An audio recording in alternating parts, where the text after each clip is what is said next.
Hello everybody, welcome back to Screen Stars. I'm here today to bring you my review for the 2019 horror film Blood Vessel, a film that is streaming on Shudder now, and it is a film that is directed and co-written by Justin Dix.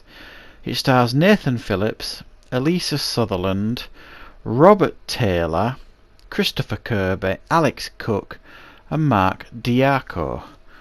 Now this is set we're kind of coming to the end of World War II, and the film starts with a raft with some people in it that are obviously they're from a sunken ship.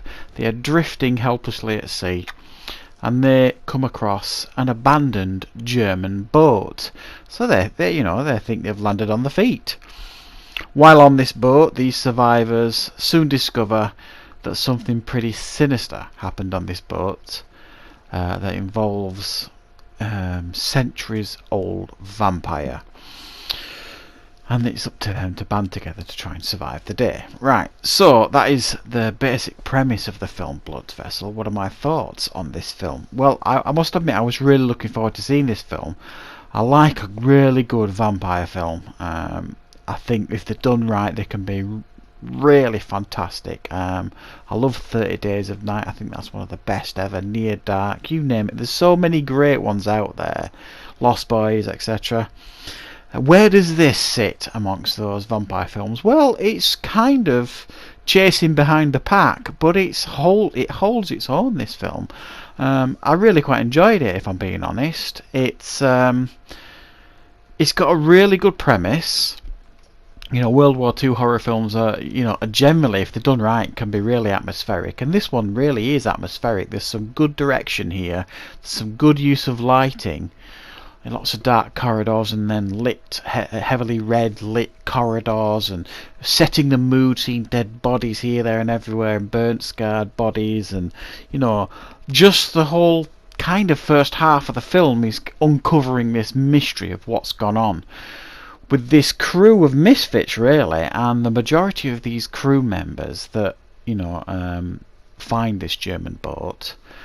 You've got a mix of British, Australian, you've got Russian soldiers, you've got British intelligence, cooks, all part of this crew of this ship that went down. And they don't get on, generally speaking, to be perfectly honest, but they've all got these really distinct personalities that is conducive to a lot of bickering and arguing, And I must admit, the setup here worked really, really well. The execution, once the vampires are revealed, for the most part, I think worked, but it's kind of what you expected. There was no real surprises here. Kind of how you thought the film was going to play out is kind of how it plays out, I suppose. So it's relatively predictable, but that still doesn't mean it wasn't well done. I thought the effects here for the vampire master, if you like, in particular, were fantastic. A real classic vampire look, a cross between the original Nosferatu and the vampire in Salem's Lot, and that image you get, this real classic old vampire. Really well done, and a bit like the Strigoi as well that we saw in the TV show Strain. A little bit reminiscent of that as well, a little bit. And they are actually referred to as Strigois in the film as well, which I thought was really, really cool. So it's quite respectful to the urban legends and the mythos of vampires and things like that. One criticism I suppose of these vampires is they're a little bit easy to kill.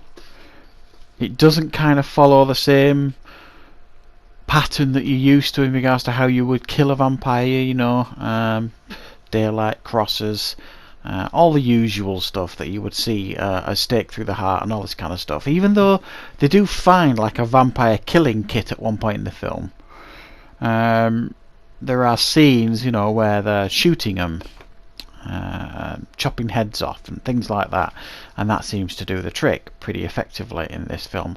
And there's another scene where two of them go against what you would guess is kind of like a horde of vampires. ex-crew members that they've turned into vampires from like the German vessel. There's like a battle takes place, if you like, and they take them out a little bit too easily in that scene as well.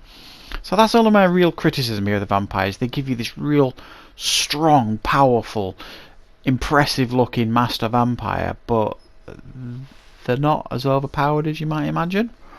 But I did really enjoy this film for the most part. It's one of those films as well that I always like, horror films or any other film, where you get to know your cast members, these characters, and then they're systematically taken out one at a time. You know, and some of them will be your favourites, and the ending will be bittersweet, if you like. It opens it up for more. But the characters that you really become attached to, and you know, the heroic characters, you know, it doesn't kind of give you the ending that you might want, I suppose, but it gives you the classic horror ending. So I really liked this, to be honest. It's not perfect. I mean, there are problems with it. You know, there's an exposition scene that, you know, was fairly predictable, where they put on this film of the Germans discovering these vampires and all this kind of stuff. Well, we kind of figured out what they've done here. You didn't need to show that film to tell us what the Germans have done. We know the dastardly. There's another, the other bit that bothered me a little bit is, you know, they've been on this raft at the beginning of the film. Who knows for how long?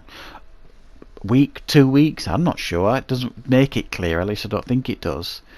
And then they don't really start to get to know each other once they get on this German ship. They start saying, "Oh, where are you from?" and "What, you know, have you got a wife at home?" and this kind of stuff. You think, well, surely you'd have got that out of the way on the week you've just spent on a raft, or even half a week. You know, you would have to build up some conversation on there.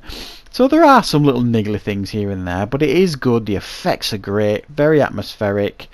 Yeah, a little bit predictable, I suppose, but a pretty fun, watchable vampire film, I think, this one. So I'm going to give it a 7.5 out of 10.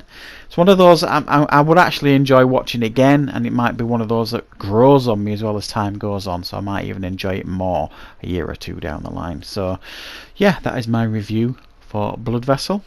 I hope you liked it. If you did, click like. If you're new to the channel, please subscribe, and of course I will be back with more content on the Screen Stars very soon.